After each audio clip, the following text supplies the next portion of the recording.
Hello বন্ধুরা, আপনারা সবাই কেমন আছেন? আজকের আরও একটি নতুন ভিডিও নিয়ে চলে এসেছি। আমার গলার আওয়াজটা শুনে বুঝতে পারছেন আমার একটু ঠান্ডা লেগে গেছে, যার জন্য গলার সাউন্ডটা এরকম হয়ে গেছে। আজকের বাগানে প্রচুর গাছ আছে, চেষ্টা করব যে সমস্ত গাছগুলো কিনেছি সমস্ত গাছগুলোই মাটিতে বসিয়ে দিতে। এখানে দেখছেন চন্দ্রমল্লিকা গাছ। এই চন্দ্রমল্লিকা গাছের উপর আমার আলাদা ভিডিও আসবে। সেই সমস্ত ভিডিওর মধ্যে আমি কিভাবে মাটি প্রস্তুত করেছি বা মাটির অনুপাতগুলো কি হয়েছে সেগুলো কিন্তু আমি ডিটেলসে সেখানে ব্যাখ্যা করেছি। আজ আমি দুটো গোলাপ গাছ বসিয়ে দিয়েছি, একটা হাজারি গোলাপ আর একটা বড় গোলাপ। আরও অনেক গোলাপ গাছ রয়েছে, সেগুলোর বাস্কেট রেডি হয়ে গেলে আস্তে আস্তে আমি সেগুলো বসিয়ে দেবো। এছাড়া এই ভিডিওর মধ্যে ছোট ছোট এমন অনেক তথ্য থাকবে যেগুলো আপনাদের খুবই উপকারে লাগবে, তাই ভিডিওটা সম্পূর্ণ দেখার চেষ্টা করবেন। স্কিপ করলে কিন্তু এই সমস্ত তথ্যগুলো আপনারা পাবেন না, তাই ভিডিওটা সম্পূর্ণ দেখার চেষ্টা করবেন। তাহলে চলে আসুন, ভিডিওটা শুরু করা যাক। গাছগুলি বসানোর জন্যে যে কালো ও ব্লু গ্রো ব্যাগগুলো আপনি দেখছেন, এগুলো কিন্তু সম্পূর্ণ আমার হাতের তৈরি করে দেওয়া। জল ভালোভাবে পাস করার জন্য আমি এগুলো ছিদ্র করে নিলাম। এখানে আমি আজকে যে সমস্ত ফুল গাছগুলো বসাবো সেই সমস্ত ফুল গাছেই একই পরিমাণ মাটি আমি ব্যবহার করছি। এখানে 1 ভাগ বালি, 1 ভাগ কোকোপিট এবং 4 ভাগ মাটির মিশ্রণ দিয়ে আমি একটা মাটির মিশ্রণ প্রস্তুত করে নেব। আর এই মাটি দিয়েই আমি সমস্ত ফুল গাছগুলো বসিয়ে নেব। এখানে দেখছেন এই গাছগুলো আমি আজকের বড় টবে দেব বলে আমি জল দেইনি, তাই একটু ঝিমিয়ে পড়েছে। তবে আমার কাছে একটা বিশেষ তরল আছে যেটা ম্যাজিকের মতো কাজ করবে, আর এই গাছগুলো তরতাজা এবং হেলদি হয়ে যাবে। এখানে দেখছেন পিটুনিয়া গাছের এত পরিমাণ শিকড় গজিয়ে গেছে। এই গাছটা যদি আমি এখন পটিং যদি চেঞ্জ না করি তাহলে কিন্তু এই গাছটা ভালোভাবে ফুল দেবে না। এখানে দেখছেন আমি চন্দ্রমল্লিকা গাছগুলো কিছুক্ষণের জন্যে এই হিউমিক অ্যাসিড মিশ্রিত জলের মধ্যে ডুবিয়ে রেখে দিয়েছিলাম। আর এই গাছগুলো আমি জাস্ট ডুবিয়ে তুলে নিলাম। দেখুন কয়েক মিনিটের মধ্যেই কিন্তু গাছগুলো কেমন তরতাজা হয়ে গেছে। আমি এখন এর মধ্যে লঙ্কা গাছ বসাবো। এই লঙ্কা গাছের উপর আমার আলাদা ভিডিও আসছে, তার মধ্যে মাটির অনুপাতগুলো আপনারা পেয়ে যাবেন।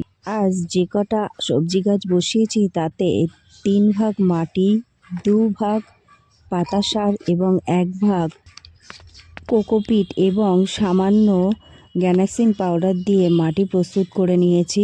এই মাটি দিয়েই আমি এখানে সমস্ত গাছগুলো বসিয়ে দেবো। এখানে আমি বেগুন গাছটা বসিয়ে দিচ্ছি। আমার বেগুন গাছ মাটিতেও বসানো আছে, কিন্তু আমার মনে হলো একটা গ্রো ব্যাগের মধ্যে বসাতে। দেখি আমি এই গ্রো ব্যাগের মধ্যে কিভাবে বা কেমনভাবে এই গাছগুলো বড় হচ্ছে।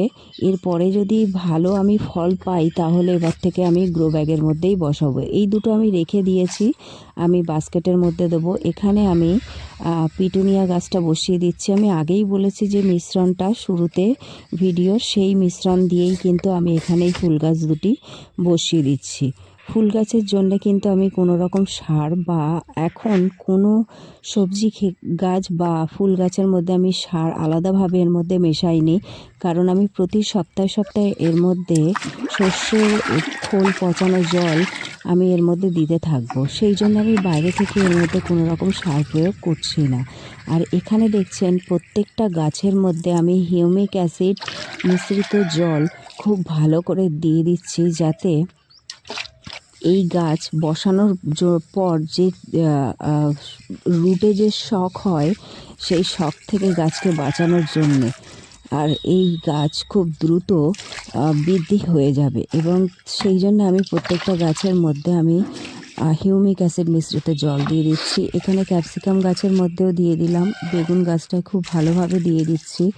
যত ভালোভাবে জল খাবে তত কিন্তু এই মাটির উর্বরতাও বাড়বে এবং গাছও খুব দ্রুত বৃদ্ধি পাবে। আমি আরও কিছুটা গ্যানাক্সিন পাউডার এর মধ্যে মিশিয়ে এই জলটা অন্যান্য টবের মধ্যে দিয়ে দেবো। এখানে আমি এই গোলাপ গাছের মধ্যে বিশেষ এক প্রকারের মাটির মিশ্রণ তৈরি করেছি, সেইটা অবশ্যই আপনারা গোলাপের ভিডিওটা আলাদাভাবে যেটা আসবে সেটাতে দেখবেন। আপনারা কিন্তু অনেক উপকৃত হবেন। এখানে আমি জলের পরিমাণ অনেকটা বেশি ছিল, তাই আমি ভাবছিলাম আজকের বাগানের অন্যান্য গাছগুলোর মধ্যেও এই মিশ্রণের জলটা ভালো করে দিয়ে দিতে। তাই আমি এর মধ্যে আমার সমস্ত শাক সবজি এবং ফুল গাছের মধ্যে আমি এই অমৃত সারটা আমি প্রয়োগ করছি। গাছের শুধুমাত্র আমি কাণ্ডে নয়, গাছগুলোকে খুব ভালো করে ধুয়ে দিচ্ছি। এই গাছ যদি আপনি পাতাগুলোকেও ভালো করে ধুয়ে দেন, তাহলে কিন্তু এক্ষেত্রে আপনাদের একটি উপকার হবে, সেটা হচ্ছে গাছের পাতাগুলো কিন্তু তরতাজা এবং সবুজ হয়ে থাকবে। আমি কিন্তু এই হিউমিক অ্যাসিডের খুব ভালো ফল পেয়েছি, যার জন্যে আপনাদের বারবার আমার প্রত্যেকটা ভিডিওর মধ্যে হিউমিক অ্যাসিডের কথা বলি। আর এইখানে দেখছেন যে কাঁটা পালং গাছ, এই কাঁটা পালংয়ের উপর আমার আলাদা ভিডিও আসছে। এই সম্পর্কে সম্পূর্ণ তথ্য আপনারা পেয়ে যাবেন। তবে আপনাদের একটা কথা বলি যে এই কাঁটা পালং সম্পর্কে কিন্তু ইউটিউবে কোনো রকম ভিডিও নেই, একমাত্র আমার চ্যানেলে আর আমার এই ভিডিওর মধ্যেই কিন্তু সম্পূর্ণ তথ্য থাকবে। তাই কাঁটা পালংয়ের ভিডিওটি যখন আসবে সেই ভিডিওটি কিন্তু সম্পূর্ণ দেখবেন। এখানে দেখছেন যে দানাগুলো আমি ছড়িয়েছিলাম, সেগুলো থেকে বড় বড় গাছও হয়েছে।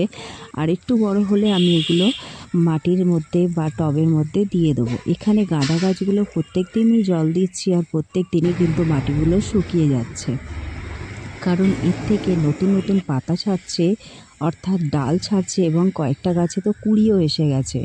সেই জন্যে খুব ভালো করে জল দিতে হবে গাঁদা এবং চন্দ্রমল্লিকা গাছে, কারণ এদের কিন্তু জলের চাহিদা প্রচুর। তাই আপনারা সপ্তাহে কিন্তু অন্তত একবার করে সর্ষের খোল ভিজানো জল, সেটা আপনারা কিন্তু অবশ্যই দেবেন। আমি এখানে আমার ফুলকপি বাঁধাকপি গাছগুলোর মধ্যেও দিয়ে দিচ্ছি। এই জল শুকিয়ে যাওয়ার পরেই কিন্তু আমি আবার নতুন জল এর মধ্যে দেব। এই শাকের ট্রেগুলো খালি খালি লাগছে, কিন্তু আপনারা কয়েকদিন বাদেই দেখবেন এগুলো ভর্তি হয়ে গেছে। আর আমি যে 2 ধরনের শাক এর মধ্যে দিয়েছিলাম, সেগুলো কিন্তু ছোট ছোট বার হয়েছে। এই গাঁদা গাছগুলো আমি রাস্তার সামনে দিয়েছিলাম বলে এখানটায় রোদ্দুর খুব ভালো পাবে বলে ভেবেছিলাম যে এখানটায় দিতে, কিন্তু এইখানের থেকে আমার এই সাইডের গাঁদা গাছগুলো কিন্তু দ্রুত বৃদ্ধি পাচ্ছে, আর এতে কিন্তু প্রচুর ডাল এসেছে। আমি এই গোলাপ গাছটা এবং বেল জবা গাছগুলোকে খুব ভালো করে জল দিয়ে ধুয়ে দিচ্ছি। আর এখানে দেখছেন আমার টমেটো গাছগুলো কিন্তু বড় হয়েছে এবং এগুলো হেলে পড়ে যাচ্ছে। এগুলো কিন্তু আমার স্টিক দিয়ে এগুলো বেঁধে দিতে হবে, এবং এর গোড়ায় মাটিও দিতে হবে। মাটি কিন্তু খুব কম হয়ে গেছে।